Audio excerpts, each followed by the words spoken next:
Un écrivain italien a dit un jour: l'épreuve du courage n'est pas de mourir, mais bien de vivre. Sorcier, sorcière, étudiant en magie, bonsoir. Si vous avez bien suivi les derniers épisodes, vous savez pertinemment que le mois de mai était réservé exclusivement à la bataille de Poudlard. De fait, le mois de juin pointant le bout de son nez nous amène vers d'autres thématiques du monde des sorciers. Si jamais vous avez vraiment envie que l'on reprenne les vidéos sur la bataille de Poudlard, notamment en mettant en lumière l'armée de Dumbledore durant la période estivale, écrivez-moi en commentaire, devoir d'été, la bataille n'est pas terminée. Et justement, en parlant de bataille de Poudlard et armée de Dumbledore, parlons d'un de ses membres qui a vraiment subi des choses ignobles au cours de sa 6e année et qui a mené son père à trahir Harry Potter. Allez, installez-vous confortablement, pensez à vous abonner, me montrer sur les réseaux sociaux vos plus beaux accessoires liés à la famille Lovegood et lancez votre plus bel expecto patrolike. C'est parti pour comprendre le calvaire qu'ont vécu Luna et Xenophilius dans Harry Potter et les reliques de la mort.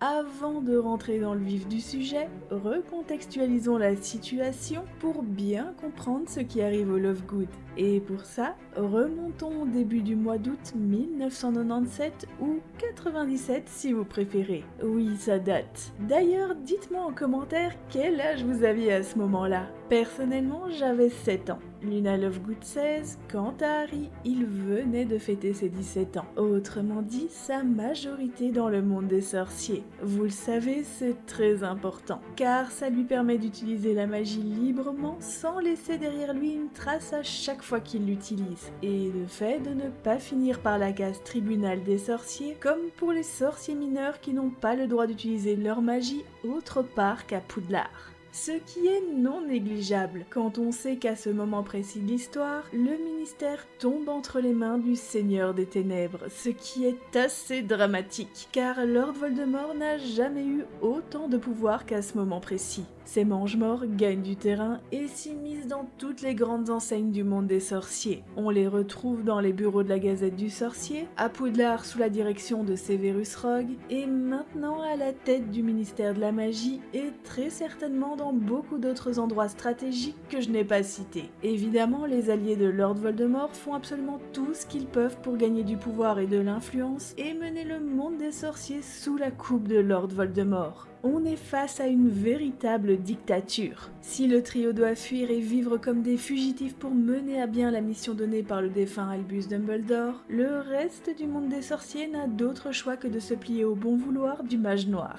Et c'est assez horrible pour la communauté magique, car cette nouvelle ascension au pouvoir s'accompagne notamment de nombreuses injustices et propagandes à l'encontre des sang-mêlés et Némoldus, de censure, de diffamation contre Harry et ses alliés, et surtout de l'emprisonnement de la torture et du meurtre de ceux qui s'opposent farouchement à Lord Voldemort. Eh bien oui, malgré l'oppression exercée par Lord Voldemort, nombreux sont celles et ceux qui bravent les interdits et tentent d'aider Harry en le défendant contre vents et marées et qui font tout pour le protéger. Et parmi tous ces braves et vaillants sorciers, nous retrouvons la famille Lovegood.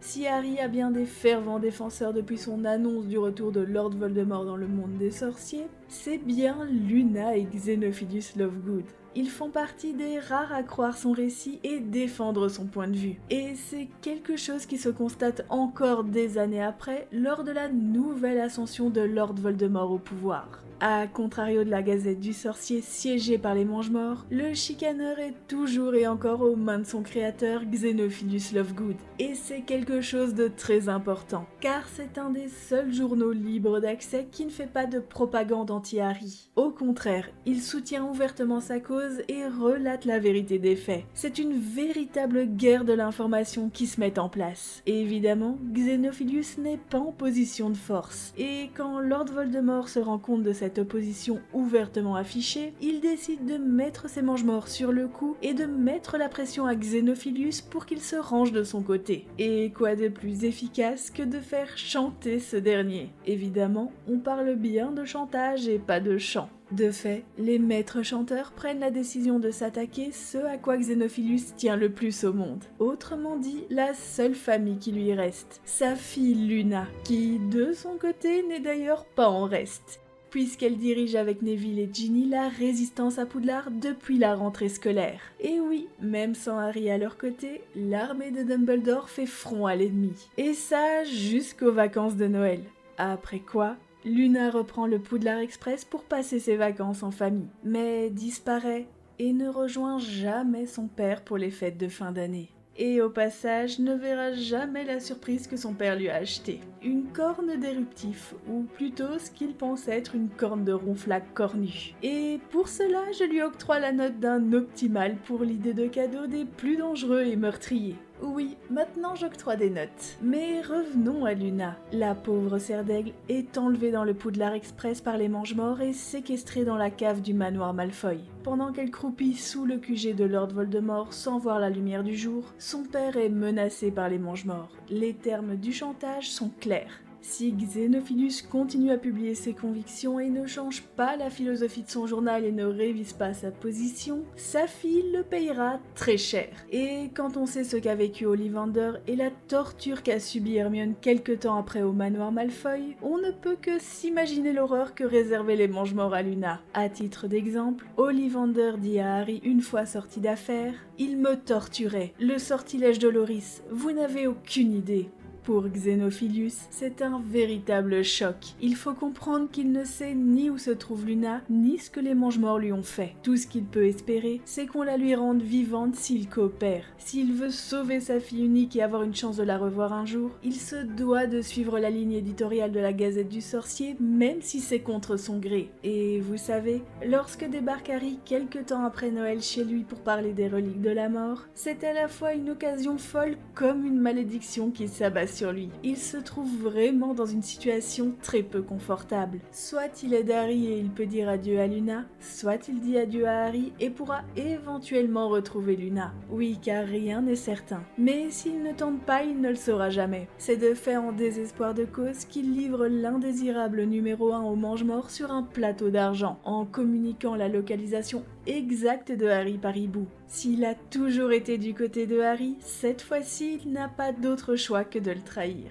Alors, je ne vous raconte pas tout ce qu'il se passe chez Xenophilius car ce n'est pas le sujet de la vidéo. Si vous souhaitez avoir un épisode plus détaillé sur le sujet, je vous invite à écrire ronflac cornu en commentaire. Mais pour le moment, sachez juste que Xenophilius doit retenir Harry le plus longtemps possible, le temps que les Mange-Morts arrivent. Ce qui donne lieu à des révélations, notamment l'enlèvement de Luna, et qui finit en affrontement du trio contre Xenophilius. Et malheureusement, mauvais timing. Au moment où le duo de Mange-Morts traverse et Selwyn débarque, le sort de stupéfiction lancé par Xenophilius Lovegood pour arrêter Harry rate sa cible, rebondit sur les murs du salon et tape directement sur la corne d'éruptif. Vous savez, la fameuse surprise de Luna. Ce qui crée une déflagration qui souffle une partie de la maison, envoie valdinguer Xenophilius un étage en dessous dans la cuisine et qui ensevelit le trio de Gravats. Comprenez qu'à ce moment précis, le duo de Mange-Morts qui est désormais chez Xenophilius Lovegood est excédé par la situation, car ce n'est pas la première fois que Xenophilius tente de récupérer désespérément sa fille.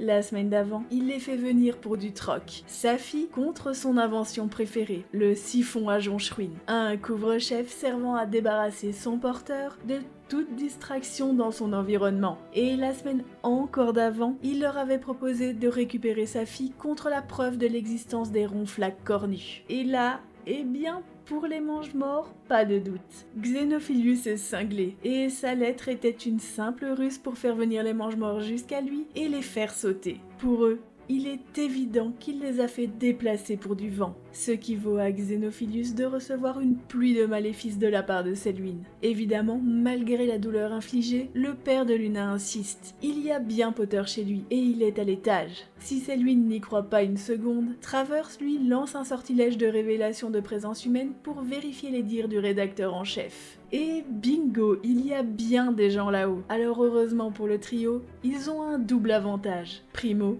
le sort ne peut en aucun cas révéler leur identité. Et deuxio, les gravats dus à l'explosion empêchent les mange-morts de monter à l'étage. Bien évidemment, vu que Xenophilius a fait exploser sa maison à leur arrivée, les mange-morts sont suspicieux et pensent qu'il peut s'agir d'un traquenard. De fait, le duo de mange-morts envoie Xenophilius chercher lui-même Harry. Comme je vous l'ai dit, ils ne savent pas qui est en haut, et n'ont franchement pas envie que des membres de la résistance leur tombent dessus alors qu'ils cherchent à accéder à l'étage pour trouver Harry. Et fatalement, le temps que Xenophilius dégage le passage, le trio prend la poudre d'escampette.